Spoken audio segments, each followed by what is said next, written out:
പരിശുദ്ധമായ റമളാനിലെ റഹ്മത്തിൻ്റെ പത്തിലാണ് നമ്മളുള്ളത് അല്ലേ. ഈ റഹ്മത്തിൻ്റെ പത്തിലെ 3 സമയങ്ങളുണ്ട്. അതായത് ഒരു ദിവസത്തിലെ 3 സമയങ്ങൾ, 3 നേരം നിങ്ങൾ എന്തു ദുആ ചെയ്താലും അള്ളാഹു അത് തരും. ദുആഇന് ഉത്തരം ലഭിക്കുന്ന, നിങ്ങളുടെ മനസ്സിലെ മുഴുവൻ സങ്കടങ്ങളും അള്ളാഹുവിലേക്ക് ഇറക്കി വെക്കാൻ പറ്റുന്ന, ചോദിച്ചാൽ മേടിച്ചെടുക്കാൻ പറ്റുന്ന അതിവിശിഷ്ടമായ 3 സമയങ്ങൾ ഈ റഹ്മത്തിൻ്റെ പത്തിൽ പ്രത്യേകമുണ്ടെന്ന് പറഞ്ഞാൽ അതേതൊക്കെയാണെന്ന് അറിഞ്ഞില്ലെങ്കിൽ പിന്നെ നമ്മൾ എന്തിനു കൊള്ളാം. ഈ റമളാൻ എന്ന് പറഞ്ഞാൽ ഇത് ദുആഇൻ്റെ മാസമാണ്. ഷഹ്റുദ്ദുആ, ദുആഇൻ്റെ മാസം. ധാരാളം ദുആ ചെയ്യേണ്ട മാസമാണ്. അപ്പോൾ ഈ 3 വളരെ സ്പെഷ്യലായിട്ടുള്ള സമയം കൂടെ അറിഞ്ഞു വെച്ചിട്ട് ദുആ ചെയ്താൽ ആ ദുആഇന് വല്ലാത്ത അത്ഭുതമാണ്, സ്വീകാര്യതയാണ്. അപ്പോൾ ഏതൊക്കെയാണ് ആ 3 സമയം നമുക്ക് പഠിക്കണ്ടേ? അപ്പോൾ 30,000 രൂപ സമ്മാനമായി ലഭിക്കുന്ന ചോദ്യം വീഡിയോയിലുണ്ട്. മുഴുവനായി കാണുക, ഉത്തരം കമൻറ്റ് ചെയ്യുക, നാമുമായി ബന്ധപ്പെട്ട എല്ലാവരിലേക്കും എത്തിച്ചു കൊടുക്കുക. മറക്കരുത് കേട്ടോ. അള്ളാഹു നമ്മെ അനുഗ്രഹിക്കുമാറാകട്ടെ. അസ്സലാമു അലൈക്കും വറഹ്മത്തുള്ളാഹി വബറകാതുഹു. എന്തൊക്കെയുണ്ട് എല്ലാവരുടെയും വിശേഷം?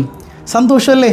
എവിടെ പുഞ്ചിരിച്ചു കൊണ്ടൊരു ഹംദ് പറഞ്ഞ് അൽഹംദുലില്ലാഹി റബ്ബിൽ ആലമീൻ. മാഷാ അല്ലാഹ്, ഈ ഹംദിൻ്റെ ബർക്കത്തുകൊണ്ട് ഹൃദ്യമായൊരു പ്രഭാതവും അതിമനോഹരമായൊരു ദിവസവും സമ്മാനമായി തന്ന് അള്ളാഹു നമ്മെ അനുഗ്രഹിക്കട്ടെ. ചിരിയൊക്കെ വന്നായിരുന്നോ? മാഷാ അല്ലാഹ്, അല്ലാഹു റബ്ബുൽ ആലമീൻ മനോഹരമായി എന്നും പുഞ്ചിരിക്കാൻ, ലൈഫ് മൊത്തം നല്ല പോസിറ്റീവായി ആസ്വദിക്കാൻ അള്ളാഹു തൗഫീഖ് നൽകി അനുഗ്രഹിക്കുമാറാകട്ടെ. എവിടെ റമളാനിലെ സ്പെഷ്യൽ ദുആകളൊക്കെ ഒന്ന് ചൊല്ലിക്കേ. അഷ്ഹദു അല്ലാ ഇലാഹ ഇല്ലല്ലാഹ് അസ്തഗ്ഫിറുല്ലാഹ് അസ്അലുക്കൽ ജന്നത വഅഊദു ബിക മിനൻ നാർ. അഷ്ഹദു അല്ലാ ഇലാഹ ഇല്ലല്ലാഹ് അസ്തഗ്ഫിറുല്ലാഹ് വഅസ്അലുക്കൽ ജന്നത വഅഊദു ബിക മിനൻ നാർ. അഷ്ഹദു അല്ലാ ഇലാഹ ഇല്ലല്ലാഹ് അസ്തഗ്ഫിറുല്ലാഹ് വഅസ്അലുക്കൽ ജന്നത വഅഊദു ബിക മിനൻ നാർ. അല്ലാഹുമ്മ ارحمني يا أرحم الراحمين. اللهم ارحمني يا أرحم الراحمين. اللهم ارحمني يا أرحم الراحمين. പരിശുദ്ധ റമളാനിലെ റഹ്മത്തിൻ്റെ പത്തിലാണ് നമ്മളുള്ളത് അല്ലേ. ഈ സമയമൊക്കെ ഉപയോഗിക്കണം കേട്ടോ. ഈ റമളാൻ അല്ലാഹ് ഇങ്ങനെ ഓഫറുകൾ വാരിക്കോരി തരുന്നത് എന്തിനാ? നമ്മൾ മുത്തഖീങ്ങളാകാനാന്നേ. ഖുർആൻ പേരെടുത്ത് പറഞ്ഞ ഒരേ ഒരു മാസം ഏതാ? അത് പരിശുദ്ധമായ റമളാനല്ലേ. ഓഫറുകൾ ഇങ്ങനെ വാരിക്കോരിച്ചരിക. ചിലപ്പോഴൊക്കെ നമ്മുടെ ഫോണിൽ ഇങ്ങനെ നോട്ടിഫിക്കേഷൻസ് വരും. ഫ്ലിപ്കാർട്ടിൽ ഇന്നാലിന് ഓഫറുണ്ട്, ആമസോണിൽ ഇന്നാലിന് ഓഫറുണ്ട് അല്ലേ, ഫസ്റ്റ് ക്രൈയിൽ ഓഫറുണ്ട്. അങ്ങനെ ഒരുപാട് ഓഫറുകൾ വരുമ്പോൾ നമ്മൾ വേഗം ചാടി ക്ലിക്ക് ചെയ്യും. എന്തുകൊണ്ടാണ്? ആ ഓഫറുള്ള സമയത്ത് വാങ്ങിച്ചെടുത്താൽ രക്ഷപ്പെട്ടു ഇല്ലേ, അത്രയും പൈസ നമുക്ക് ലാഭമായി.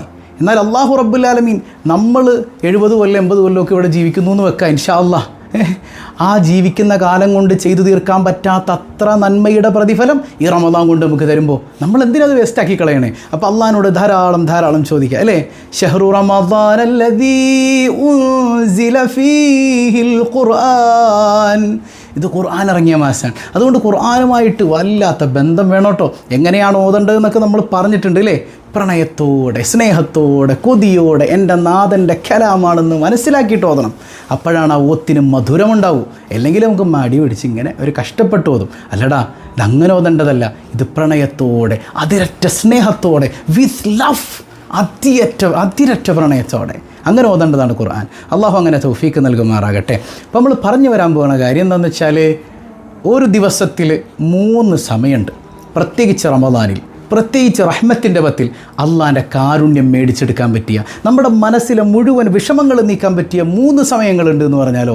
സുബ്ഹാനല്ലാഹ്, എന്തോരം സങ്കടങ്ങളുണ്ട് നമ്മുടെ മനസ്സിൽ. കച്ചവട വിഷയത്തെക്കുറിച്ച്, മക്കളെക്കുറിച്ച്, ഭാര്യയെക്കുറിച്ച്, ഭർത്താവിനെക്കുറിച്ച്, വീട്ടിലെ സമാധാനമില്ലായ്മയെക്കുറിച്ച്, കടം വീടുന്നതിനെക്കുറിച്ച്, കടം തിരിച്ച് കിട്ടുന്നതിനെക്കുറിച്ച്, ജോലിയില്ലാത്തതിനെക്കുറിച്ച്, മക്കളില്ലാത്തതിനെക്കുറിച്ച്, മക്കൾ വഴികേടിലായതിനെക്കുറിച്ച്, പഠനത്തെക്കുറിച്ച്, പരീക്ഷയെക്കുറിച്ച്, പറഞ്ഞാൽ തീരാത്ത അത്ര പരാതികൾ നമുക്കുണ്ട്.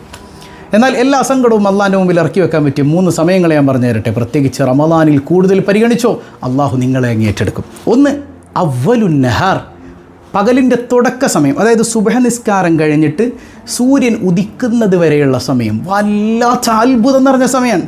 മഹാനായ ഇമാമുൻ നവവി റളിയല്ലാഹു അൻഹു പറയാണ്, ദിവസത്തിൽ ദിക്ർ ചൊല്ലാൻ, അതുപോലെ തന്നെ ദുആഇന് ഏറ്റവും ഉത്തരം കിട്ടുന്ന ആ ഒരു മഹത്തരമായ സമയം ഏതാണെന്ന് വെച്ചാൽ അത് സുബ്ഹിക്ക് മുമ്പുള്ള, അതായത് സുബ്ഹ് നിസ്കാരം കഴിഞ്ഞിട്ട് സൂര്യോദയത്തിന് മുമ്പുള്ള സമയമാണെന്ന് ഇമാമുൻ നവവി റളിയല്ലാഹു അൻഹു പറയാണ്. ഹബീബായ സല്ലല്ലാഹു അലൈഹി വസല്ലം തങ്ങൾ പറയുന്നുണ്ട്, ഒരാൾ ജമാഅത്തായിട്ട് സുബഹി നിസ്കരിച്ചു. പുരുഷന്മാരെ കുറിച്ചാണ്. സ്ത്രീകൾക്ക് വീട്ടിൽ നിസ്കരിച്ചാൽ മതി, ഇതിലേറെ പ്രതിഫലം അവർക്ക് കിട്ടും അല്ലേ. കഴിയുമെങ്കിൽ വീട്ടിലുള്ള സഹോദരിമാരെല്ലാവരും കൂടെ ജമാഅത്താക്കുക. ഇനി സഹോദരിമാരാണെങ്കിൽ ഒറ്റയ്ക്ക് നിസ്കരിച്ചാലും നിങ്ങൾക്ക് ആ പ്രതിഫലമുണ്ട്. പള്ളിയിൽ ആണുങ്ങൾ പോകുന്നതിനേക്കാൾ പ്രതിഫലം നിങ്ങൾക്ക് വീട്ടിൽ വാഗ്ദാനം ചെയ്തതാണ്, മുത്തുനബി വാഗ്ദാനം ചെയ്തതാണ്, അതെന്തായാലും കിട്ടും. അപ്പോൾ പുരുഷന്മാർ പള്ളിയിൽ ജമാഅത്താക്കി, നിങ്ങൾ വീട്ടിൽ ഒറ്റക്കോ ജമാഅത്ത് എങ്ങനെ ആയിക്കോട്ടെ, നിങ്ങൾക്ക് ആ കൂലിയുണ്ട്. നിസ്കരിച്ചിട്ട് ആ ഇരുത്തത്തിൽ അങ്ങനെ തന്നെ ഇരുന്നു ദിക്റുകൾ ഇങ്ങനെ ചൊല്ലാണ് അല്ലേ. സുബഹി നിസ്കാരം കഴിഞ്ഞു, ദിക്ർ ഇങ്ങനെ ചൊല്ലാണ്, സുബ്ഹാനല്ലാഹ്, അസ്തഗ്ഫിറുല്ലാഹ്. ആ ഇരുത്തത്തിൽ ദിക്റും സ്വലാത്തും മൗലിദും ഒക്കെ ഇങ്ങനെ ചൊല്ലാണ്.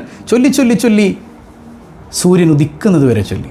എന്നിട്ടോ സുമ്മ സ്വല്ല റകഅതൈൻ, എന്നിട്ട് 2 റകഅത്ത് നിസ്കരിച്ചാൽ കാനത് ലഹു കഅജ്രി ഹജ്ജത്തിൻ വഉംറത്തിൻ താമ്മത്തിൻ താമ്മത്തിൻ താമ്മ. വല്ലാത്തൊരു പ്രയോഗമാണത്. അങ്ങനെ ഒരാൾ ചെയ്തു കഴിഞ്ഞാൽ, അതായത് ഒരാൾ സുബഹിസ്കാരം കഴിഞ്ഞിട്ട് ആ ഇരുത്തത്തിൽ അങ്ങനെ ഇരുന്ന് ദിക്റും സ്വലാത്തൊക്കെ ചൊല്ലിയിട്ട് സൂര്യൻ ഉദിച്ചു കഴിഞ്ഞപ്പോൾ ലുഹായുടെ സമയമായപ്പോൾ ലുഹാ നിസ്കരിച്ചു. എന്നിട്ട് എണീറ്റാൽ പരിപൂർണമായ 3 തവണയാണ് താമ്മത്തിൻ താമ്മത്തിൻ താമ്മ എന്ന് പറയുന്നത്. പരിപൂർണമായ ഹജ്ജിൻ്റെയും ഉംറയുടെ ഒക്കെ പ്രതിഫലം അവർക്കുണ്ട് എന്ന് സയ്യിദുനാ റസൂലുള്ളാഹി സ്വല്ലല്ലാഹു അലൈഹി വസല്ലം. ഞാൻ ചോദിക്കട്ടെ, നിങ്ങൾ സുബഹിസ്കാരം കഴിഞ്ഞിട്ടല്ലേ ഇരിക്കണത് ഇല്ലേ? അല്ലെങ്കിൽ സുബഹി ഇല്ലാത്തവരാണെങ്കിൽ, അതായത് മെൻസ്ട്രൽ പീരീഡിലൊക്കെ ഉള്ളവരാണെങ്കിൽ ആ സുബഹിയുടെ സമയം കഴിഞ്ഞിട്ടല്ലേ ഇരിക്കണേ. നമ്മൾ എവിടെ ഇരിക്കണത്? സ്വബാഹുൽ ഖൈറിലാണ്. എന്താ സ്വബാഹുൽ ഖൈറിൻ്റെ പ്രത്യേകത? ഇൽമിൻ്റെ സദസ്സാണ്. ഈ സദസ്സിൽ നിന്ന് പിരിയുമ്പോഴേക്ക് ഹജ്ജിൻ്റെയും ഉംറയുടെയും പ്രതിഫലം അള്ളാഹു നമുക്ക് തരും. എത്ര വലിയ അത്ഭുതമാണ്, എത്ര വലിയ മഹാഭാഗ്യമാണത്. അങ്ങനെ ലഭിക്കുന്ന മുത്തഖീങ്ങളിൽ അള്ളാഹു നമ്മെ ഉൾപ്പെടുത്തി അനുഗ്രഹിക്കുമാറാകട്ടെ. ഹബീബായ സല്ലല്ലാഹു അലൈഹി വസല്ലം തങ്ങൾ സുബഹി നിസ്കരിച്ചാൽ ആ മുസല്ലയിൽ തന്നെ അങ്ങനെ ഇരിക്കും സൂര്യൻ ഉദിക്കുന്നത് വരെ. ഒരിക്കലും ആ സമയത്ത് കിടന്ന് ഉറങ്ങരുത് കേട്ടോ. നമ്മളെപ്പോഴും പറയുന്ന കാര്യമാണ്, പ്രത്യേകിച്ച് റമളാൻ മാസമൊക്കെ ആകുമ്പോൾ ഭയങ്കര ക്ഷീണമല്ലേ. അതുകൊണ്ട് ഇടയത്തായത്തിന് എഴുന്നേറ്റാൽ പിന്നെ സുബഹിസ്കാരം കഴിഞ്ഞിട്ട് ഒന്ന് കിടക്കണം.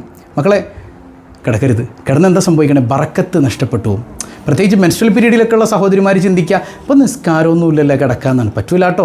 വല്ലപ്പോഴും വേദന കൊണ്ട് പ്രയാസപ്പെട്ട് കിടക്കുന്നത് പോലെയല്ല. ഇനിയിപ്പോൾ വെറുതെ വയ്യാണ്ട് കിടന്നാലും കുഴപ്പമൊന്നുമില്ല. നിങ്ങൾ ഉറങ്ങിപ്പോകരുത്.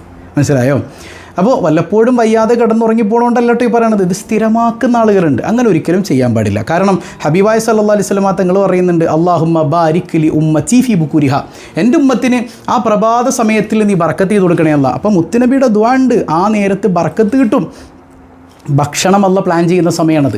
നമുക്ക് ഇന്ന് എന്തോരം ഭക്ഷണം കിട്ടണം, ജോലി എങ്ങനെ ആകണം, കുടുംബം എങ്ങനെ, ഇതൊക്കെ അള്ളാൻ്റെ പ്ലാനിങ് നടക്കുന്ന സമയം, അല്ല നമുക്ക് കനിഞ്ഞരുളുന്ന സമയം.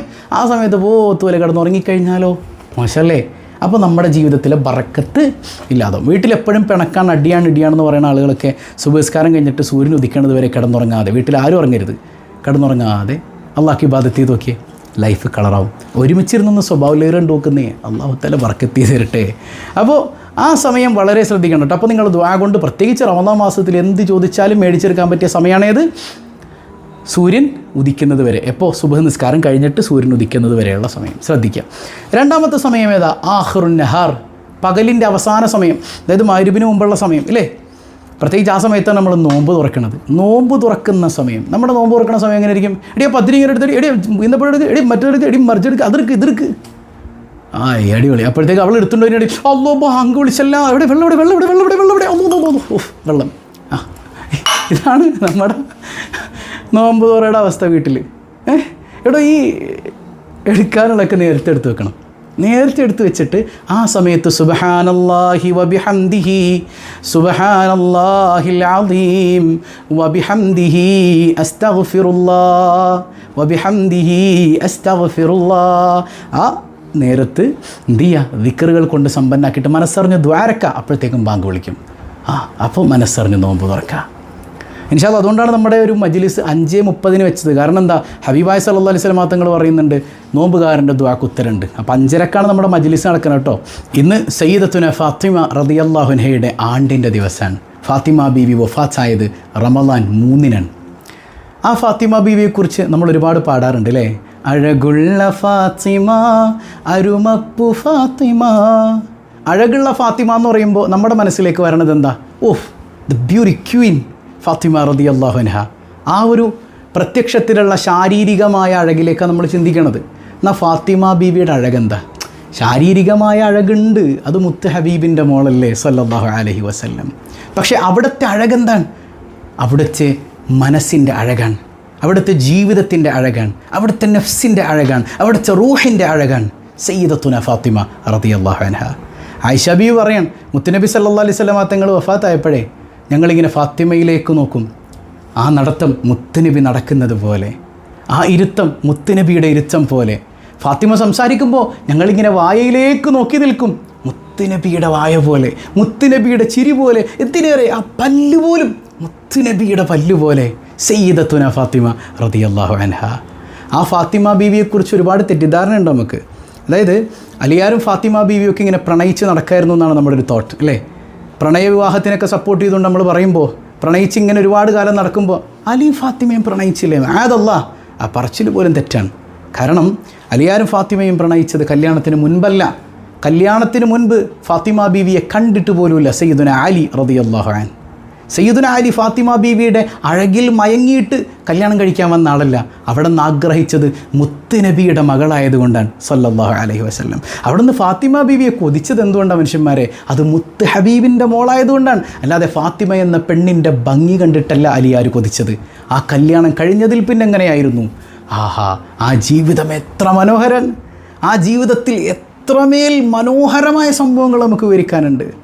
അലിയാരും ഫാത്തിമയും പ്രണയത്തിൻ്റെ ഏറ്റവും വലിയ ഉദാഹരണങ്ങളായി മാറി. ആ ജീവിതം തന്നെ പ്രണയം, അതിനൊരു പര്യായമുണ്ടെങ്കിൽ അലി ഫാത്തിമ അവരുടെ ലൈഫാണെന്നുള്ളതായി മാറി. എന്തുകൊണ്ടാണ് അങ്ങനെ ജീവിക്കാൻ പറ്റിയത്? അവരല്ലാഹനെ തൃപ്തിപ്പെട്ടത് കൊണ്ടാണ്. അപ്പോൾ കല്യാണത്തിന് മുമ്പല്ലടോ പ്രണയിക്കേണ്ടത്, കല്യാണം കഴിഞ്ഞിട്ട് പ്രണയിക്കൂ. ലൈഫ് അപ്പോഴാണ് നമ്മൾ ആസ്വദിക്കേണ്ടത്. അള്ളാഹു അങ്ങനെയൊക്കെ ജീവിക്കാൻ നമുക്ക് തൗഫീക്ക് നൽകട്ടെ. അപ്പോൾ ഫാത്തിമ ബീവി റളിയല്ലാഹു അൻഹയുടെ ആണ്ടിൻ്റെ ദിവസമായി ഇന്ന് നമുക്ക് ഇൻഷാ അല്ലാഹ് നമ്മൾ 5:30 നടക്കുന്ന നമ്മുടെ മജ്ലിസിൽ പ്രത്യേകം ഫാത്തിമ ബീവിയുടെ മദ്ഹൊക്കെ ചൊല്ലിയിട്ട് നമുക്ക് ദ്വാരക്കണം. വേണ്ടേ? അപ്പോൾ എല്ലാവരും 5:30 തന്നെ വന്നോട്ടോ. ആ സമയത്ത് കുറേ എണ്ണമൊക്കെ മുങ്ങിയടപ്പുണ്ട്. 5:30 കാണാൻ പറ്റിയില്ലെങ്കിൽ രാത്രിയാണെങ്കിലും മജ്ലിസിൽ മുഴുവൻ പങ്കെടുത്തോളണം. അള്ളാഹു കബൂൽ ചെയ്ത് നമ്മെ അനുഗ്രഹിക്കുമാറാകട്ടെ. അപ്പോൾ പറഞ്ഞു വന്നത്, ലിസ്വാഇമി ഇൻദ ഇഫ്താരിഹി ദഅവത്തുൻ മുസ്തജാബ. ഹബീബായ തങ്ങൾ പറയാണ്, നോമ്പുകാരന് നോമ്പ് തുറക്കുന്ന സമയത്ത് പ്രാർത്ഥനയ്ക്ക് ഉത്തരമുണ്ട് എന്ന് മുഹമ്മദ് മുസ്തഫ സല്ലല്ലാഹു അലൈഹി വസല്ലം. അവരുടെ പ്രാർത്ഥന തട്ടപ്പെടുകയില്ല, അള്ളാഹു സ്വീകരിക്കുക തന്നെ ചെയ്യും. അപ്പോൾ അതുകൊണ്ട് തന്നെ നോമ്പ് തുറക്കാനിരിക്കുമ്പോൾ മനസ്സറിഞ്ഞ് ദ്വാരക്കാം. കടം വീടാനൊക്കെ നോമ്പ് തുറക്കുന്ന സമയത്ത് ദ്വാരം നോക്കിയേ, അള്ളാഹു വീട്ടിൽ തരും. ആ നേരത്ത് പത്തിരി ചൂടാൻ പോകരുത്, ആ നേരത്ത് കറിയുടെ ടേസ്റ്റ് നോക്കാൻ പോകരുത്, ആ നേരത്ത് ദ്വാ ചെയ്യുക. എല്ലാം ഒരുക്കി വെച്ചിട്ട് നിങ്ങൾ മക്കളും കുടുംബമൊക്കെ ആയിട്ട് ഒരുമിച്ചിരുന്നൊന്ന് നോമ്പ് തുറന്ന് നോക്കിയേ, വല്ലാത്തൊരു ആനന്ദവും ബറക്കത്തും അതിലുണ്ടാവും. അപ്പോൾ അതാണ് രണ്ടാമത്തെ സമയം. മൂന്നാമത്തത് എപ്പോഴാണ്? അത് സഹറിൻ്റെ സമയം. ഏതാണ്? ഇടയത്താഴ സമയം. ഇവിടെ നമ്മുടെ എറണാകുളം ഭാഗത്തൊക്കെ ഇടയത്താഴം എന്നാണ് പറയുക. മലപ്പുറം മലബാർ ഏരിയയിലേക്ക് അത്താഴം ഇല്ലേ? നിങ്ങൾ രാത്രി കഴിക്കുന്നതിന് മുത്താഴം എന്നും ആ പകലിന് മുമ്പ്, അതായത് പ്രഭാതത്തിൽ കഴിക്കുന്നതിന് അത്താഴം എന്നല്ലേ അറിയാം. ഞങ്ങളിവിടെ അങ്ങനെയല്ല. ഞങ്ങൾ രാത്രി കഴിക്കുന്നത് അത്താഴം, പിന്നെ സഹറിൻ്റെ സമയത്ത് കഴിക്കുന്നതിന് ഇടയത്താഴം എന്ന് പറയാം. ഏതായിക്കോട്ടെ. അതായത് ആ സഹറിൻ്റെ സമയത്ത് അത് പ്രാർത്ഥനയ്ക്ക് ഉത്തരമുള്ള സമയമാണ്. അള്ളാഹ് നമ്മളിലേക്ക് ഇങ്ങനെ നോക്കിയിരിക്കുന്ന സമയം. ആരാണ് എന്നോട് പാപമോചനം തേടുന്നത്? ആരാണ് എന്നോട് ചോദിക്കുന്നത്? തരാൻ ഞാൻ തയ്യാറാണെന്ന് പറഞ്ഞ് റബ്ബുൽ ആലമീൻ കാത്തിരിക്കുന്ന നിമിഷം. ആ നിമിഷത്തിൽ നമ്മളിങ്ങനെ ഉറങ്ങാം. വിശക്കണില്ല, 12 മണിക്കാണ് കഴിച്ചത്. അത് വിശക്കാൻ വേണ്ടിയിട്ടല്ല, വിശപ്പിന് വേണ്ടിയിട്ട് മാത്രമൊന്നുമല്ല. ഇതെൻ്റെ മുത്ത് ഹബീബിൻ്റെ സുന്നത്താണ്. ഹബീബായ തങ്ങൾ പറഞ്ഞ എന്താ? നിങ്ങൾ ഇടയത്താഴം കഴിക്കണം, അതിൽ ബറക്കത്തുണ്ട് എന്ന് മുഹമ്മദ് റസൂലുള്ളാഹി സ്വല്ലല്ലാഹു അലൈഹി വസല്ലം. ബറക്കത്തുണ്ട്. ബറക്കത്തുള്ള സമയത്ത് നമ്മളതിനെ നെഫർമൈൻഡ് ചെയ്ത് കഴിഞ്ഞാൽ പിന്നെ നമ്മളെന്തിനും ഉള്ളാന്നേ. അപ്പോൾ അതുകൊണ്ട് ആ സമയത്തെ കൂടുതൽ പരിഗണിക്കണം. അള്ളാഹു ഖുർആനിൽ തന്നെ പറയുന്നുണ്ടല്ലോ, ബിസ്മില്ലാഹിർ റഹ്മാനിർ റഹീം, ഇന്നൽ മുത്തഖീന ഫീ ജന്നാതിൻ വഅയൂൻ ആഖിദീന മാ ആതാഹും റബ്ബുഹും ഇന്നഹും കാനൂ ഖബ്ല ദാലിക മുഹ്സിനീൻ كانوا قليلا من الليل ما يهجعون وبالأسحار هم يستغفرون. الله ഖുർആനിൽ പറയാൻ, ഇന്നൽ മുത്തഖീന ഫീ ജന്നാതിൻ വഅയൂൻ. മുത്തഖീങ്ങളായ ആളുകളെ ഒരു സ്വർഗ്ഗത്തിലെ അരുവികളിൽ കടിച്ചു പൊളിക്കാൻ, ഭാര്യയും ഭർത്താവായിട്ട് കടിച്ചു പൊളിക്കുക. ആഖിദീന മാ ആതാഹും റബ്ബുഹും ഇന്നഹും കാനൂ ഖബ്ല ദാലിക മുഹ്സിനീൻ. എന്തുകൊണ്ടാണ് അവർക്ക് അങ്ങനെ ഒരു അവസരം കിട്ടിയത്? അവർ ഈ ദുനിയാവിൽ അവർ അത്ര നല്ല അമലുകളൊക്കെ ചെയ്തതുകൊണ്ടാണ്. എന്താ അവർ ചെയ്തത്? കാനൂ ഖലീലൻ മിനൽ ലൈലി മാ യഹ്ജഊൻ. രാത്രി കിടന്ന് പൂരം ഉറങ്ങൂല, കുറച്ച് ഉറങ്ങുള്ളൂ. ബാക്കി സമയം അവർ അള്ളാഹുവിന് വേണ്ടി ഇബാദത്തിന് ചിലവഴിക്കും. വബിൽ അസ്ഹാരി ഹും യസ്തഗ്ഫിറൂൻ. സഹറിൻ്റെ സമയം, ഇടയത്താഴ സമയം അവർ അള്ളാഹിനോട് ഇസ്തിഗ്ഫാർ ചെയ്യും. അവരല്ലാഹിനോട് പാപമോചനം തേടും. അപ്പോൾ പാപമോചനം തേടിക്കഴിഞ്ഞാൽ, ഈ അസ്തഗ്ഫിറുല്ലാഹ് ചൊല്ലിക്കഴിഞ്ഞാൽ എല്ലാ ആഗ്രഹവും സാധിപ്പിച്ചു വരും. പക്ഷേ അള്ളാഹ്ക്ക് വേണ്ടി പാപമോചനം തേടുന്നു എന്നുള്ള ബോധ്യത്തിൽ തന്നെ ചെയ്യണം. അപ്പോൾ ആ സമയവും പ്രാർത്ഥനയ്ക്ക് ഉത്തരമുണ്ടെന്ന് സയ്യിദുന വഹബീബന റസൂലുള്ളാഹി സ്വല്ലല്ലാഹു അലൈഹി വസല്ലം തങ്ങൾ പഠിപ്പിച്ചതാണ്. ഏതൊക്കെയാണ്? 3 നേരം. 1 സുബഹിസ്കാരം കഴിഞ്ഞ് സൂര്യനുദിക്കുന്നത് വരെ. 2 നോമ്പ് തുറക്കുന്ന സമയം, 3 ഇടയത്താഴ സമയം. നഷ്ടപ്പെടുത്തല്ല കേട്ടോ. ഇത് പ്രാർത്ഥന കൊണ്ട് ധന്യമാക്കേണ്ട സമയമാണ്. അള്ളാഹിനോട് ചോദിച്ച് മേടിക്കേണ്ട സമയമാണ്. എന്ത് ചോദിക്കണം ആദ്യം? എനിക്ക് നിന്നെ കിട്ടണം. അല്ലേ നമ്മൾ പറയാറുള്ളതല്ലേ അത്? എന്താ? എനിക്ക് നിന്നെ കിട്ടണമല്ല, എനിക്ക് നിന്നെ വേണമല്ല, എനിക്ക് നിന്നെ ഭയങ്കര ഇഷ്ടമാണല്ല, ഐ ലവ് യു അല്ല, എനിക്ക് നിന്നെ ഭയങ്കര ഇഷ്ടമാണല്ല, നിന്നെയാണ് എനിക്ക് വേണ്ടതല്ല, എന്നിട്ട് മതി ബാക്കിയൊക്കെ. അള്ളാഹിനെ ചോദിച്ചിട്ട് ബാക്കി ചോദിച്ചു നോക്കിയേ, അള്ളാഹ് എല്ലാം തരും. അങ്ങനെയുള്ള മുത്തക്കിങ്ങളിൽ അള്ളാഹു നമ്മൾ ഉൾപ്പെടുത്തിട്ട്. അപ്പോൾ ഈ വീഡിയോ എല്ലാവരിലേക്ക് എത്തിച്ചു കൊടുക്കണം കേട്ടോ. നിങ്ങൾ ആരും ഷെയർ ചെയ്യാതിരിക്കരുത്. ഒരാളെങ്കിലും നമ്മൾ കാരണം ഇൽമു പഠിച്ചാൽ ലൈഫ് സെറ്റാണ്. അള്ളാഹു തൗഫീക്ക് നൽകുമാറാകട്ടെ. അപ്പോൾ പരിശുദ്ധമായ റമദാൻ മാസം ഇങ്ങനെ പോയിക്കൊണ്ടിരിക്കുകയാണ്. ഇന്നിപ്പോൾ 3ാമത്തെ നോമ്പായല്ലേ, വേമേ പോവാണ്. അല്ലാഹു റബ്ബുൽ ആലമീൻ ഈ റമദാൻ കഴിയുമ്പോഴേക്ക് റമദാൻ അനുകൂലമാകുന്ന മുത്തഖീങ്ങളിൽ നാം ഏവരെയും ഉൾപ്പെടുത്തി അനുഗ്രഹിക്കുമാറാകട്ടെ. ഇന്നലെ നമ്മൾ ചോദിച്ചു റമദാൻ എന്ന മാസത്തിൻ്റെ ആ വാക്കിൻ്റെ അർത്ഥം എന്താണ്? എല്ലാവരും കമൻറ്റ് ചെയ്തിട്ടുണ്ട്. കരിക്കുന്നത് എന്നാണ്. എന്താ കരിച്ചു കളയാം? നമ്മുടെ പാപങ്ങളെ കരിച്ചു കളയും. അതിന് അള്ളാഹിനോട് നമ്മൾ ചോദിക്കണ്ടേ? വെറുതെ ഇരുന്നിട്ട് കരിച്ചോ റബ്ബേ ഞാനിത് ഇരിക്കുകയാണ്. ഇവിടെ ചോദിക്കണം. ഇസ്തിഗ്ഫാർ കൊണ്ട് സമ്പന്നാക്കേണ്ട മാസമാണിത്. അങ്ങനെ ഇസ്തിഗ്ഫാർ ചെയ്യാൻ, പാപങ്ങൾ കരിക്കപ്പെടുന്ന മുത്തഖീങ്ങളിൽ ഉൾപ്പെടാൻ അള്ളാഹു നമുക്ക് തൗഫീക്ക് നൽകട്ടെ. സിമ്പിളായൊരു ചോദ്യമാണെന്ന്. ഫാത്തിമ ബീവി റളിയല്ലാഹു അൻഹയുടെ ഉമ്മയുടെ പേരെന്താണ്? മുത്തുനബിയുടെ ഭാര്യമാരിൽ ആരാണ് ഫാത്തിമ ബീവിയുടെ ഉമ്മ? എല്ലാവർക്കും അറിയാമെന്ന് വിചാരിക്കണില്ലേ? സിമ്പിൾ ചോദ്യമാണ്. കമൻറ്റ് ചെയ്യുക. അള്ളാഹു ഖൈറും ബറക്കത്തും നൽകുമാറാകട്ടെ. അപ്പോൾ കൃത്യം 5:30 മണിക്ക് തന്നെ മജ്ലിസിൽ പങ്കെടുക്കാൻ പരമാവധി ശ്രമിക്കണം കേട്ടോ. വൈകുന്നേരം അള്ളാഹു സ്വീകരിക്കുമാറാകട്ടെ. പതിവായി ചൊല്ലുന്ന ദിക്ർ സുബ്ഹാനല്ലാഹി വബിഹംദിഹി عدد خلقه ورضا نفسه وزنة عرشه ومداد كلماته سبحان الله وبحمده عدد خلقه ورضا نفسه وزنة عرشه ومداد كلماته سبحان الله وبحمده عدد خلقه ورضا نفسه وزنة عرشه ومداد كلماته الحمد لله رب العالمين اللهم صل على سيدنا محمد وعلى آل سيدنا محمد. അർഹമുറാഹിമായ കരുണക്കടലായ റബ്ബേ, ഈ സദസ്സ് നീ സ്വീകരിക്കണേ അല്ലാ. നീ ഖായിബാക്കല്ലേ അല്ലാ. നിൻ്റെ റമളാൻ ലഭിക്കുന്ന മുത്തഖീങ്ങളിൽ പെടുത്തണേ അല്ലാ. റമളാൻ നിമിത്തം പാപങ്ങൾ കരിക്കപ്പെടുന്നവരിൽ പെടുത്തണേ അല്ലാ. റമളാൻ അനുകൂലമാകുന്നവരിൽ പെടുത്തണേ അല്ലാ. റമളാൻ എതിരാകുന്ന ഹതഭാഗ്യരിൽ നീ ഞങ്ങളെ പെടുത്തല്ലേ അല്ലാ. പടച്ചവനെ, റഹ്മത്തിൻ്റെ പത്തിൽ നീ ഞങ്ങൾക്ക് കരുണ തരണേ അല്ലാ. നിൻ്റെ കരുണയല്ലാതെ, നിൻ്റെ കാരുണ്യമല്ലാതെ ഞങ്ങളിലില്ല അല്ലാ. നിൻ്റെ കാരുണ്യം ലഭിക്കുന്ന മുത്തഖീങ്ങളിൽ ഉൾപ്പെടുത്തണേ അല്ലാ. ഒരുപാട് പാപങ്ങൾ ചെയ്തു പോയി റബ്ബേ, പുറത്തു തരണേ അല്ലാ. നിന്നെ ഞങ്ങൾക്ക് വേണം, നിൻ്റെ സ്നേഹം വേണമല്ല, നിന്നെ ആസ്വദിക്കണമല്ല, കൽബ് നിറച്ച് നിന്നോടുള്ള മഹബത്തിട്ട് തരണയല്ല. പാവങ്ങളാണ് റബ്ബേ, ഒരുപാട് അസുഖബാധിതർ ഞങ്ങളിലുണ്ട്, പരിപൂർണ്ണ ശിഫ നൽകണയല്ല. കുടുംബത്തിലുണ്ട്, സൗഖ്യം കൊടുക്കണയല്ല. ഒരുപാട് കുഞ്ഞുങ്ങൾ എക്സാം എഴുതുന്ന തിരക്കിലാണ്, നല്ല ഓർമ്മശക്തിയും ബുദ്ധിശക്തിയും നൽകണയല്ല. നന്നായി എഴുതാനുള്ള തൗഫീക്ക് നൽകണയല്ല. ഫാത്തിമ ബീവി റളിയല്ലാഹു അൻഹയുടെ ബറക്കത്ത് കൊണ്ട് നൽകണയല്ല. അർഹമുറാഹിമായ കരുണക്കടലായ റബ്ബേ, നീ ഞങ്ങളെ സ്വീകരിക്കണയല്ല. കടങ്ങൾ വീട്ടണയല്ല, കടക്കാരനായി മരിപ്പിക്കല്ലേ അല്ല. അർഹമുറാഹിമായ റബ്ബേ, ഒരുപാട് കടങ്ങൾ ഞങ്ങളിൽ നിന്ന് വാങ്ങിക്കൊണ്ടുപോയവരുണ്ട്, തിരിച്ചു തരാനുള്ള തൗഫീക്ക് നൽകണേ അല്ലാ. യാ റബ്ബനാ, സ്ഥലവും വീടുമില്ലാത്തവരുണ്ട്, എളുപ്പമാക്കണേ അല്ലാ. ഉള്ള വീട്ടിൽ ബറക്കത്ത് നൽകണേ അല്ലാ, സമാധാനം നൽകണേ അല്ലാ. സിഹറുകൾ, കണ്ണേറുകൾ ബാത്തുലാക്കണേ അല്ലാ. ജോലിയില്ലാത്തവരുണ്ട്, ഹൈറായ തൊഴിൽ നൽകണേ അല്ലാ. മക്കളില്ലാതെ വേദനിക്കുന്നവരുണ്ട്, സ്വാലിഹീങ്ങളായ സന്താനങ്ങളെ കൊടുക്കണേ അല്ലാ. ഗർഭിണികളുണ്ട്, സുഖപ്രസവം നൽകണേ അല്ലാ. പടച്ചവനെ, ഞങ്ങളിൽ നിന്ന് മരണപ്പെട്ട ഞങ്ങളുടെ മാതാപിതാക്കൾ, ബന്ധുമിത്രാദികൾ, ഇണകൾ, സന്താനങ്ങൾ, സഹോദരങ്ങൾ ആരെല്ലാം മരിച്ചു പോയിട്ടുണ്ടോ എല്ലാവരുടെയും ഖബർ ജീവിതം സന്തോഷത്തിലാക്കണേ അല്ലാ. ഞങ്ങൾ ആരെയും നീ പെട്ടെന്ന് മരിപ്പിക്കല്ലേ അല്ല. ഞങ്ങളെയും ഞങ്ങളിൽ നിന്ന് വിട പറഞ്ഞവരെയും ത്വാഹ റസൂലുള്ളാഹി സ്വല്ലല്ലാഹു അലൈഹി വസല്ലമ തങ്ങളോടൊപ്പം നിൻ്റെ കാരുണ്യം കൊണ്ട് ഒരുമിപ്പിക്കണേ അല്ല. പരിശുദ്ധ ഭൂമിയിൽ ചെന്ന് മക്ബൂലും മബ്റൂറുമായ ഹജ്ജ് ഉംറ സിയാറ ചെയ്യാതെ ഞങ്ങളെ റൂഹ നീ പിടിക്കല്ലേ അല്ല. സ്വബാഹുൽ ഖൈറിനെ നീ ഏറ്റെടുക്കണേ അല്ല. ബിഹഖി സ്വല്ലല്ലാഹു അലാ മുഹമ്മദ് സ്വല്ലല്ലാഹു അലൈഹി വസല്ലം. സ്വല്ലല്ലാഹു അലാ മുഹമ്മദ് സ്വല്ലല്ലാഹു അലൈഹി വസല്ലം. അല്ലാഹുമ്മ സ്വല്ലി അലാ മുഹമ്മദ് യാ റബ്ബി സ്വല്ലി അലൈഹി വസല്ലം. വസ്സലാമു അലൈക്കും വറഹ്മത്തുള്ളാഹി വബറകാതുഹു.